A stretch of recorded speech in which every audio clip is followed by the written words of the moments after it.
Hi. Welcome everybody. I'm very pleased to have you as my guests today. I'm here because I believe life's all about change. I can remember, it's less than a year ago when I was playing around at the espresso machine with my friend and roaster Philip. We were doing latte art and all of a sudden he said, actually you should do filter coffee. I mean, I was pretty offended because obviously I'm not a latte art champion, but do I really suck so bad? But he explained and he said, you need something more calming that gives you a bit zen. And I thought, well, let's give it a try. And in fact, he was right, so saved me a lot of therapy money. Thank you, Phil. But seriously, I believe what Darwin said. Those who manage to keep adapting, they keep growing. And while others, hopefully, won't perish, they certainly will miss out at leading a happy and fulfilled life. So, coffee is changing as well every day. And I try with my coffee, with its day shape that it has today, to make your life a bit happier and to brew well to get this great coffee over into your cups. My coffee comes from Ethiopia. It comes from the Bench Mahi region near the Sudan border, from a farm called Geisha Village Estate. In fact, it is a geisha variety, but I didn't choose it for that.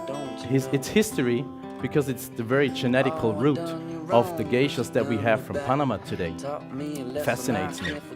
And when I cupped it, it was love at first sip. You will find out later, I'm sure. These geishas are cultivated on 2,000 meters above sea level. On that altitude, they develop this long-lasting sweetness and the complex acidity that we all love and the floral notes. On top of this, my coffee was processed with a natural method. That gives them a very prominent yet elegant body and an incredible fruitiness as well.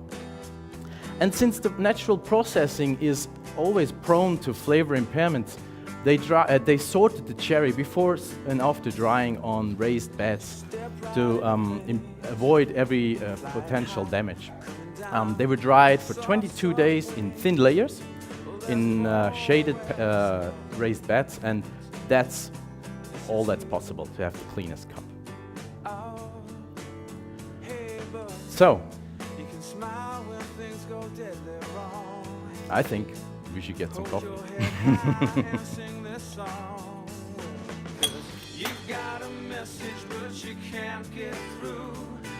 As I said, when I first cupped this coffee, I couldn't believe my eyes or my taste. It's so clean, it's been the cleanest I've ever had. And the flavors in cupping, they last forever. So I hope I'll manage to brew that as fine as I can to give it to the judging room afterwards. And since I know that you have to take a lot of notes, I would like to start with my flavors descriptors right away, to give you a bit more time to write them down. When you first assess the aromas of my coffee, you'll get hints of jasmine, you get blueberry and pecan.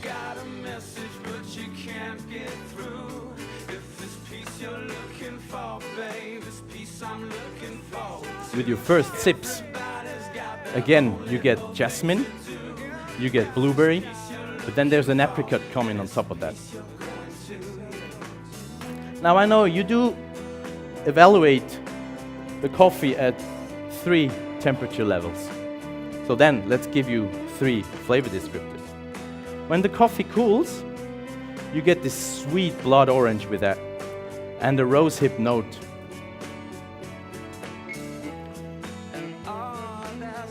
And when it gets even colder, you get blueberries again. You get almonds and a luscious toffee sweetness.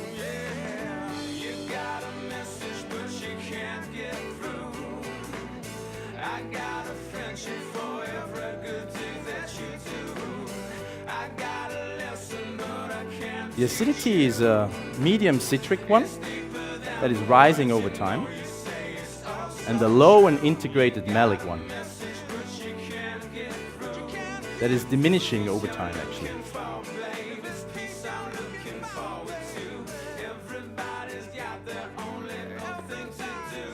The body is medium, gets juicy by time.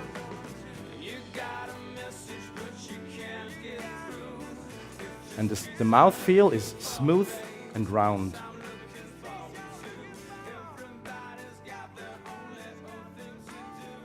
It comes down to an aftertaste that is sweet and lingering. And it reminds me of these nasty vanilla Danish. Goes directly on the hips.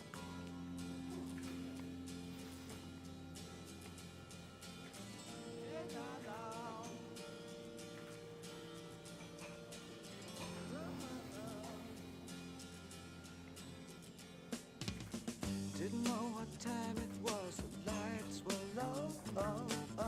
I leaned back on my As you can see, today I'm using a glass V60 filter cone. I tried several devices and came down to that because it gives me the best control over the extraction and the brightest and cleanest acidity in the cup. Along with the very thin original Hario filter paper, I get a bit more oil in my brews, which increases the mouthfeel and adds to the fruitiness. Both characteristics I found a great completion to my bean.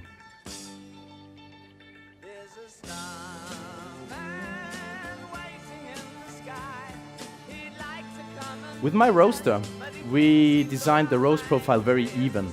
We started with a high temperature and tried to maintain a long Maillard phase to get a high sweetness and keep the wealth of flavors. My brew recipe is 14 grams of coffee on 240 milliliters of water. I ground the coffee on an EK43. And afterwards I sieved it with a 800 and a 400 micron sieve.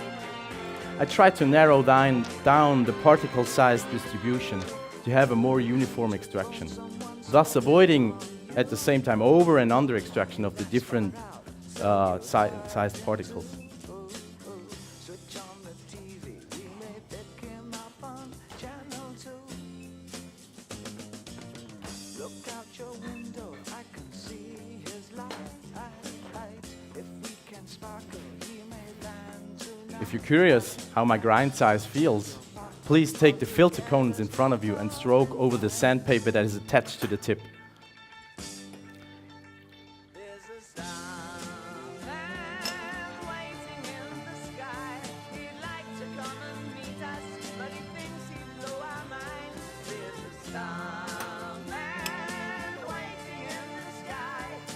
I aim for a total brew time of about 3 minutes and 50 seconds.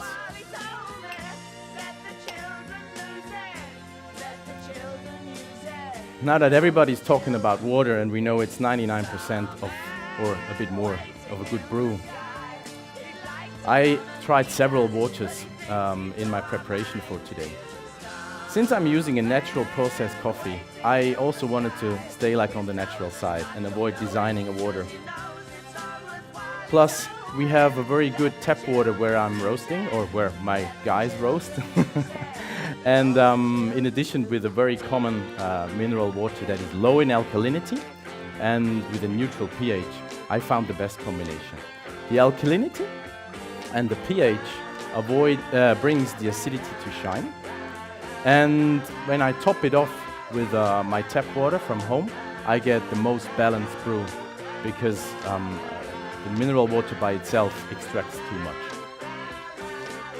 So, I don't want to let you wait any longer because I hope my coffee is really making you curious. First of all, I want to say thank you for being my guests and for evaluating my coffee afterwards. It was a huge honor for me to brew for you today. And let me give you a wisdom on your way home. Don't try to force more change into your life, but try to live more into your change. It's completely different. Try it out. Thank you very much. Time.